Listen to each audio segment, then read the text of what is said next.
Hi, and welcome to day 7, our last day of the week.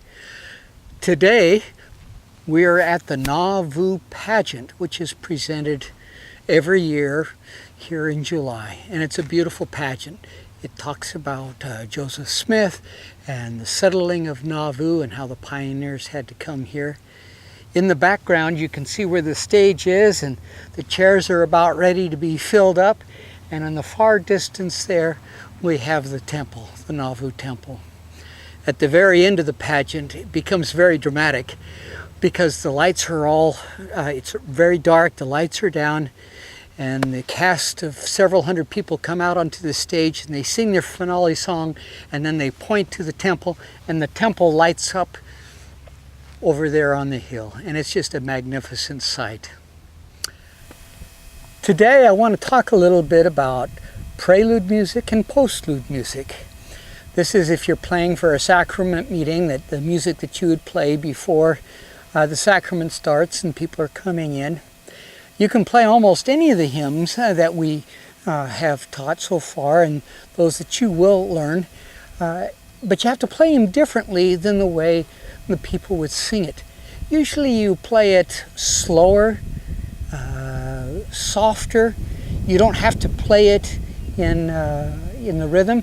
For example, let's take We Thank Thee, O God, for Our Prophet. This is the way it would normally be played.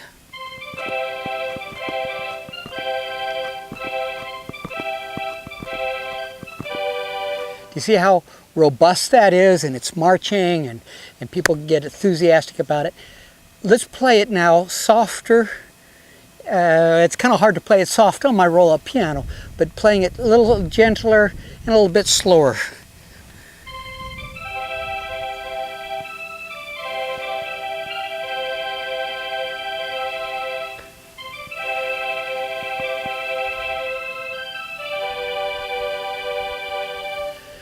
Now, another thing you can do is let's play the melody an octave higher.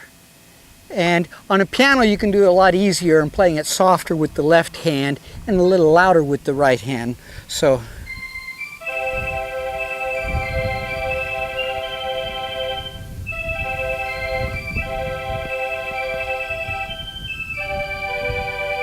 notice it's the same notes in the right hand, you're just playing it a little octave higher. And sometimes you can just start by just playing the melody all by itself. Don't put anything into the left hand.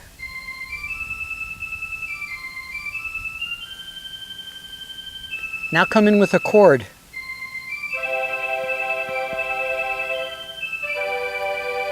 Now take the chords out.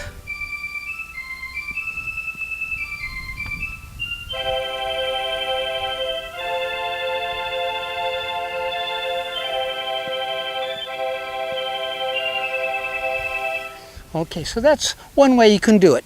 Put it an octave higher.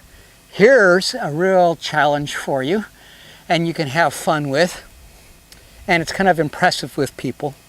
You're going to put your left hand up here and put your right hand down here or underneath. Let me show you. Same notes that you're playing, but just different octaves apart.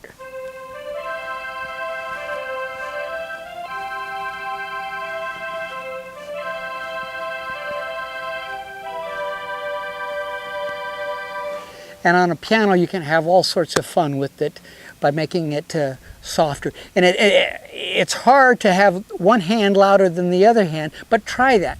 So you want the melody to stick out rather than the chord sticking out.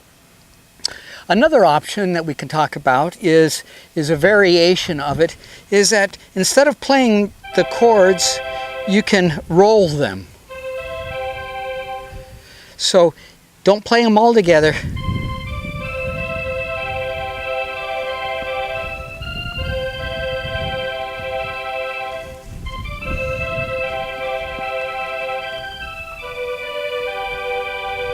So here in the left hand I'm going, here's the G chord, and for the F chord.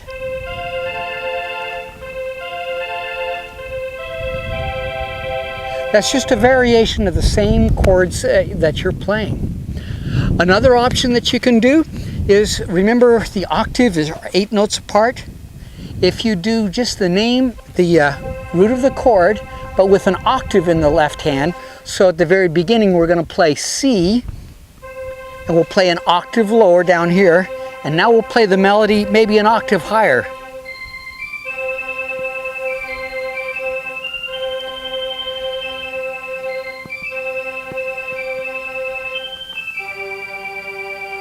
And what you can do is you lock your fingers in like that. That's an octave. So I can play the C, I can play the G, I can play the F. So C, G, F in there.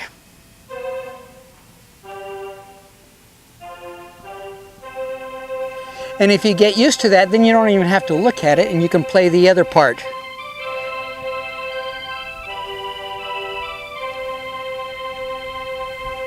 And sometimes if you want to play it a different variation and you have a lot of people in the congregation and they're really singing quite loud, you can do that octave down there to give it a bigger feeling down here in the left hand than the right hand.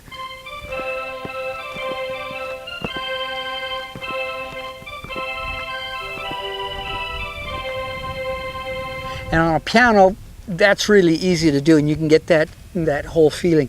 Another thing is to fill in the rest of the chord. If I have a C, there's the octave, I could put in the other 2 notes.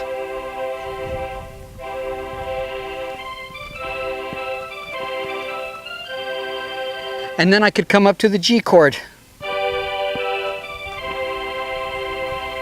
And basically, you're memorizing your hand here that, oh, here are my 4 notes, my octave and my 2 middle ones. So it fits for the C, it fits for the F, and it fits for the G. It's the same thing. It's just another variation to put in your toolbox that you say, oh, I want to play it this way or I want to play it that way. Another thing too is you can play it nice and light and airy by putting it, all of it up here higher.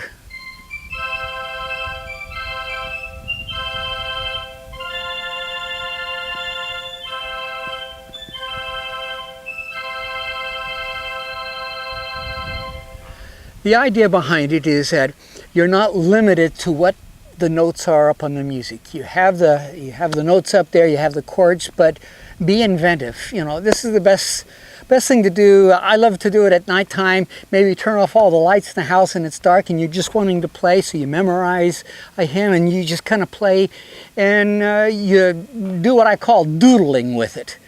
And you can do anything you want to with it. And no one cares, you make your mistakes or whatever, it doesn't make any difference. But on something like this,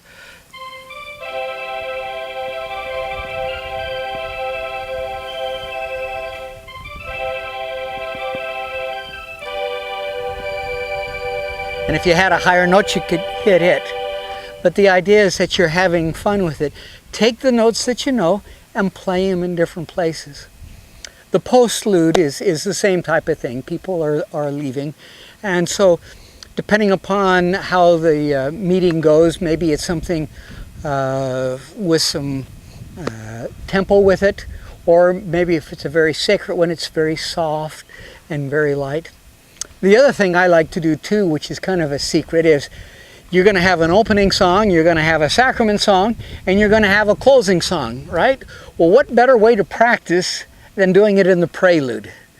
So to get used to the keyboard or the organ or the synthesizer or whatever you're doing, go ahead and play those songs as your prelude songs.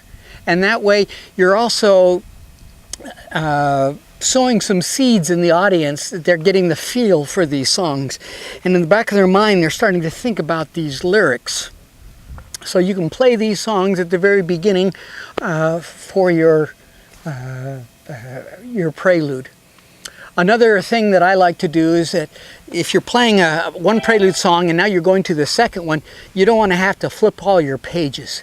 So get some post-it notes and stick them on the pages that you want to have for your prelude music, so that you play your first one, and while you're holding at the end of the song, you're there at the end of the song. Now you can turn the page over to the next one and you can play that hymn. When you get through with it, you turn the next one over and you bring it down that way.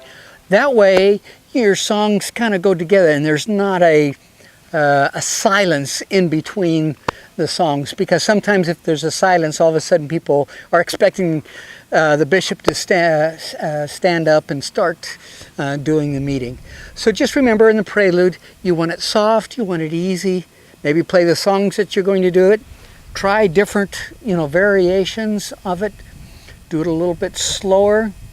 And you don't have to do it in the same tempo. For example, you can pause on certain notes, put fermatas in. For example,